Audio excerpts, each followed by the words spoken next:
के भजन। एक बात बता दो, पाप जब आता है बधाई खेत में ले जा, मन गऊ चराने के लिए ले जा, पाप आता है तब। कहीं भी संसार के कोई भी अच्छे से अच्छे कर्म है, इस मन को मोड़ के उधर ले जाए, वहां से हटाओ। अगर ये मन पाप का प्रबल हो गया, शांति से बैठो, बड़ा हो गया, तो क्या होगी? दिक्कत होगी। मन में पाप आते ही मन को डांटो, उससे सजा दो, और पाप मन में आते ही शीतल जल में स्नान करके कीर्तन करो, प्रार्थना करो, हे प्रभु ये काम, ये वासना, ये लोभ मुझे सता रहा है, ये काम, ये वासना, ये लोभ मुझे सता रहा है, मुझे छोड़ता ही नहीं है, कृपा करिए, मेरी सहायता करिए प्रभु। सच्चे हृदय से भगवान से प्रार्थना कीजिए, मेरी रक्षा कीजिए। ये पाप हमें बार बार सता रहा है, कुभाव में, कुदृष्टि में, वासना में फंसा रहा है। संत प्रभु नाम का उच्चारण सतत करते रहना चाहिए। आप भगवान का नाम उच्चारण हमेशा करते रहिए, अतः उनसे पाप नहीं किया जाता। आप जब तक भगवान का भजन करते रहेंगे, अपने मन को शुद्ध रखेंगे, अपने मन को संसार में भटकने नहीं देंगे, अपने मन को स्थिर रखेंगे, अपने मन को डांटे रहेंगे, तो ये पागल मन फिर पाप की ओर नहीं बढ़ेगा। और इसके लिए मूल मंत्र है भगवान का स्मरण, भगवान का स्मरण, भगवान का भजन।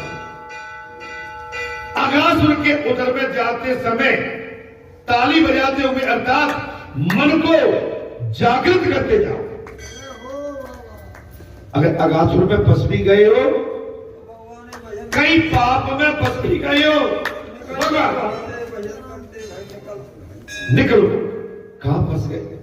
आपने देखा होगा कभी कभी हमारे साथ गड़बड़ हो जाता कि हम जहां जाना नहीं चाहते और कहीं पहुंच गए, और मन को कोसते हैं कहां फंस गए आज आके। ठीक है, ये सोच बहुत अच्छी है, लेकिन वहां जाके कुभाव में फंस गए और बाकी परपंच में फंस गए, पाप के कई मकर जाल में हम घुस गए, तो बड़ी विडंबना होगी। फिर निकलना। सभी जानते समझते हैं कि असत्य बोलना, किसी को सताना, हिंसा करना आदि ये पाप है। अरे जानते कि नहीं जानते? असत्य बोलना, सताना, किसी के साथ हिंसा करना, बैर करना, ये पाप है। फिर भी पाप कर बैठते। अरे जानते हुए भी हम अनजान कैसे बन जाते? अच्छी चक्कर क्या भाई, मुझे बताओ तो सब पुजारी जी, जानते हुए हम अनजान क्यों बन जाते हैं? कि इसका परिणाम हमारे लिए अनुकूल नहीं आएगा, प्रतिकूल जाएगा। किसी के प्रति सत्य असत्य बोलना, किसी को सताना, और महाराज किसी से हिंसा करना, फिर भी पाप करते रहते हैं। पाप को मूल से उखाड़ के फेंको। इस वृत्ति को, इस सोच को, इस समझ को, इस भाव को, महाराज इस शब्द को उठा के जड़ से फेंक दो। जब भी ऐसा लगे कि अपना शरीर या मन पाप करने जा रहा है, हे जीव, जब भी लगे आपको, हमको, सबको कि ये शरीर हमारा पाप करने जा रहा है, तब तुरंत ही भगवान के नाम का कीर्तन करो। तब तुरंत ही भगवान के नाम का कीर्तन करने लगो। परमात्मा को याद करते हुए पाप की वासना छूट जाएगी। परमात्मा का कीर्तन करते ही संसार की वासना छूट जाएगी। पाप की आदत छुड़ाने का उपाय है प्रभु से प्रार्थना। जी, इतना विस्तार में आपको कोई बताएगा नहीं। आपको दो शब्द कहेंगे, पाप मत करना, बुरा मत देखना, बुरा मत कहना और बुरा मत सुनना। इन शब्दों के बाद गहराई की बात कोई आपको नहीं। जब भी हमारा मन पाप की तरफ उतावला हो और पाप की तरफ जैसे ही भागे, उस समय महाराज आप भगवान से प्रार्थना करो, हे प्रभु इस पाप से हमें छुड़ाओ, प्रभु मेरी पाप वासना का नाश करो, प्रभु मेरी पाप वासना का नाश करो। मैंने जब पाप किया था तब आप वहां पर उपस्थित थे। जी अब बात आ गई, जब हमने पाप किया वहां उपस्थित थे। अब तो समझ में आ गई, हमने आपने छोटे बड़े पाप सभी ने किए, हमारे छोटे बड़े पाप भगवान ने देखे, लेकिन इसके बाद में भी हम बड़े साफ सुथरे बन के आते हैं और कहते हैं हमसे कोई पाप हुआ ही नहीं। लेकिन वहां पर जब पाप किया था वहां भगवान उपस्थित थे, मुझे सजा भी दीजिए और क्षमा भी कीजिए। अच्छा ऐसा कौन कहता है कि मुझे क्षमा करो? अपने पाप कोई बताता है क्या? और पाप सबसे हुए, इसके बाद भी हम अमुक बने बैठे हुए। कथा जो उसी के लिए हो रही है कि हमसे पाप हुए हैं, हमसे पाप हुए हैं। प्रभु जब हम पाप कर रहे थे उस समय आप देख रहे हैं, मुझे क्षमा करो। हे बालाजी सरकार, ये पापों का दंड मैं भोग रहा हूं। आपने प्रत्यक्ष मेरे पाप होते हुए देखे हैं, आपने तो मना किया था लेकिन मैं पाप कर बैठा। आप इसके लिए सक्षम है प्रभु, मेरे पापों के दोषों को मैं सहूंगा, इसकी सजा मुझे मिले, लेकिन किए हुए पाप के लिए मुझे क्षमा करना कि आगे पाप ना हो, अब आगे पाप ना हो। इन पापों का दंड मुझे जो मिलेगा सो मैं भोगूंगा। इन पाप किए हुए पापों का दंड जो भी मुझे मिलेगा, मुझे सजा दीजिए इसकी कथा में, लेकिन क्षमा कीजिए। हमारा सजा लिखिए सबको, आप बच नहीं सकते। सजा आदमी के मारने की सजा क्या है? 302 जेल होती है कि नहीं? विधान है, और पाप का भी विधान है, सजा मिलेगी। मनुष्य स्वयं जानता तो है कि क्रोधी है और कामी है। कथा में प्रसंग आ गया, मनुष्य स्वयं जानता है कि क्रोधी भी है और कामी भी है और लोभी भी है। आजकल के लोग धन को तो अपने सीने से चिपकाए रहते हैं, किंतु प्रभु को दूर रखते हैं, प्रभु को दूर रखते हैं, धन को अपने सीने से लगा के रखते हैं, लेकिन भगवान को दूर रखते हैं। अकेले कहीं भी न जाओ, ठाकुर जी को हमेशा अपने साथ, अकेले कहीं नहीं जाओ, ठाकुर जी को हमेशा अपने साथ। ठाकुर जी को अपने साथ रखने का अर्थ यह नहीं है कि उनकी मूर्ति या छवि को जेब में रख लिया जाए। कथा में प्रसंग आ गया, ठाकुर जी को अपने साथ रखने का अर्थ यह नहीं है कि उनकी मूर्ति या तस्वीर को अपने साथ, किंतु अपने हृदय में बसाते, उनका स्मरण करो और उनके ही महाराज साथी होने का अनुभव करते हैं। भगवान मेरे साथ, ये अनुभव बालक जानते हैं कि कन्हैया उनके साथ होगा, तो हमें कोई ज्यादा नहीं। वो बालक जानते हैं वृंदावन के बाल गोपाल कि इस समय कन्हैया हमारे साथ होता तो डरने की बात नहीं। अरे कृष्ण को साथ लेकर वे सभी गोप बालक नाचने कूदते हुए उस अजगर के मुंह में घुस गए। उनकी रक्षा के लिए कृष्ण भी अगासुर के मुंह में अंदर चले गए। भगवान जानते थे कि ये पर्वत की गुफा नहीं, ये तो अजगर है, अगासुर है। भागवत में समाधि महाराज क्षमा करें, उनकी रक्षा के लिए चले गए। भागवत में समाधि भाषा का प्रयोग भी बहुत किया गया। गुण बात है, तो मैं इसलिए कह रहा हूं जी कथा कुछ ऐसी है अभी आपको और आनंद आए। इस कथा को कहने का समय सबके पास नहीं होगा, क्योंकि कथा वाचकों के पास लिमिट रहती है, समय कम रहता है।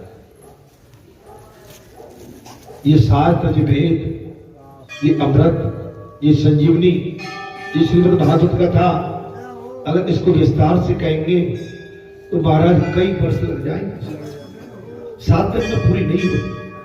7 दिन में तो जो मुख्य मुख्य प्रसंग होते हैं हमारे भागवत आचार्य उनको बेचारे सुनाते हैं, कहते हैं। नाचते नाचते अंदर घुस गए। भागवत में समाधि भाषा का प्रयोग बहुत किया है। लौकिक और परमत भाषा गौड़ है। समाधि भाषा का अभ्यासी भागवत का अर्थ समझ जाएगा। इसने अभ्यास किया, समाधि भाषा वो समझ जाएगा। बिलासी के लिए भागवत का त्रास समझना बहुत मुश्किल है। जो संसार में फंसा हुआ है ना, वो भागवत कथा का अर्थ वास्तव में नहीं समझ पाएगा। लेकिन जो सत्संगी है, जो भक्ति का परिपक्व रखता, भक्ति में परिपक्वता, वो समझ सकता। जब नाद ब्रह्म और नाम ब्रह्म एक होता है तब पार ब्रह्म का प्राकट होता है। नाद ब्रह्म और नाम ब्रह्म एक होता है तब पार ब्रह्म परमेश्वर का प्रकट होता है। पेट में जाकर भगवान ने विशाल रूप धारण कर लिया। महाराज 5 साल के शिशु कन्हैया महाराज अजगर के अंदर अपने मित्र मंडली के साथ प्रवेश कर गए हैं। और वो जानते थे कि जो सभी को निगलने के लिए ही कृष्ण जी अपना पापाचार्य प्रकट किया। विशाल हो गए। भगवान महाराज क्या किया, अजगर का शरीर फट गया। पेट में जाकर भगवान ने विशाल रूप धारण किया तो अजगर का शरीर फट गया। अगासुर के प्राण ब्रह्मनंद हो कर बाहर निकलने लगे। सभी बालक भी लीला के साथ बाहर आ गए।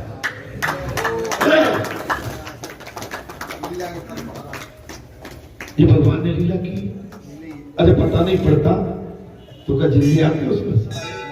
भगवान यदि उन बाल गोपालों की सहायता के लिए अगर अजगर के पेट में प्रवेश नहीं करते, उसका क्रियाकलाप नहीं करते, भला वो बालक क्या बाहर निकल सकते थे?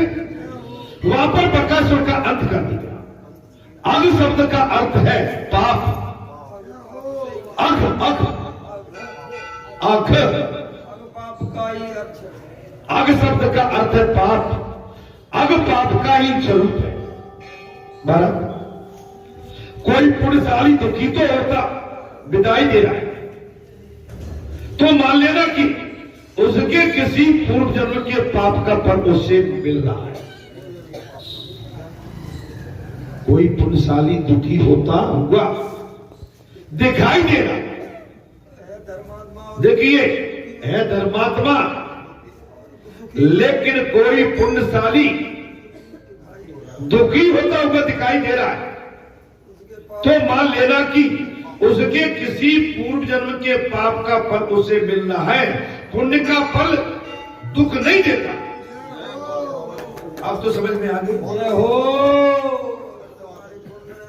पुण्य का फल दुखी नहीं करता। पाप के जाल से छूटना आसान नहीं है। कथा में प्रसंग आ गया, पाप के जाल से छूटना आसान नहीं है। पाप का भान होने पर भी मनुष्य पाप कर्म छोड़ नहीं पाता। पाप का भान होने के पश्चात भी मनुष्य पाप को छोड़ता नहीं। अर्थात अब तक पुण्य का फल बढ़ता नहीं है, तब तक पुण्य का फल आप पाप करोगे तो पुण्य का फल बिल्कुल नहीं बढ़ेगा, बराबर रहेगा, दुख मिलेगा। तब तक पाप की आदत छूटती नहीं है। पाप की आदत बड़ी बुरी है। जब तक पाप की आदत छूटती नहीं है, पाप की आदत बड़ी बुरी है। पाप को मन में कभी न बसने देना। आज कथा इसी पे चल रही। मनुष्य शरीर की अपेक्षा जीव से, जीव की अपेक्षा आंखों से और आंखों की अपेक्षा मन से अधिक पाप होता है। अब तो बात आ गई। हम हमेशा कहते थे पूरे शरीर से नहीं, जीव से, आंख से और मन से ये पाप को पूरे हमने अमुक माता को थोड़ी टच किया है, लेकिन आंखें और मन, हमने अमुक आम के गोदाम से माल थोड़ी चुराया है, लेकिन मन और आंखें दोनों पहुंच गई वहां पर। ये पाप है। आपको हमको इससे बचना पड़ेगा। हाँ महाराज, जब तक इंद्रियां पाप करने की आदि है तब तक भक्ति रस नहीं मिल पाएगा। जब तक इंद्रियां पाप करने की आदतन है, भक्ति का मार्ग मिल ही नहीं पाएगा। इंद्रियों की गगरी में भक्ति का रस भरना है तो पहले उससे निष्पाप करो। इंद्रियों की गगरी में अगर रस भरना है, इंद्रियों की गगरी में यदि रस भरना है तो पहले इंद्रियों को निष्पाप करना पड़ेगा। यदि पानी से भरे हुए घड़े में दूध भरना है तो पहले पानी को निकालना पड़ेगा।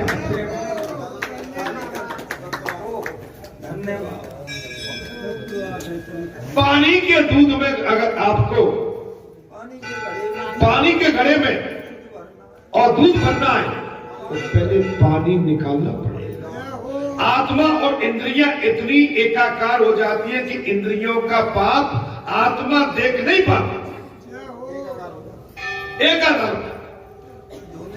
धूमिल हो जाओ, देख नहीं पाते। मन में पाप का विचार आते ही उसे निकाल कर बाहर करो। आज उसी में बात चल रही है, पाप को निकाल दो। यदि पाप हो, अगर पाप हो भी जाए तो बड़ी नम्रता से भगवान से माफी मांगो। अच्छा, आजकल तो पाप करने के बाद लोग कहते हैं आ जाओ धर्म उठा लो, और झूठे धर्म उठा ले और सोमन खा जा। मैं कसम खाता हूं मुझसे, अरे राम राम राम, अरे भैया हो तो क्या हो गया? मानवी तो हूं ना मैं।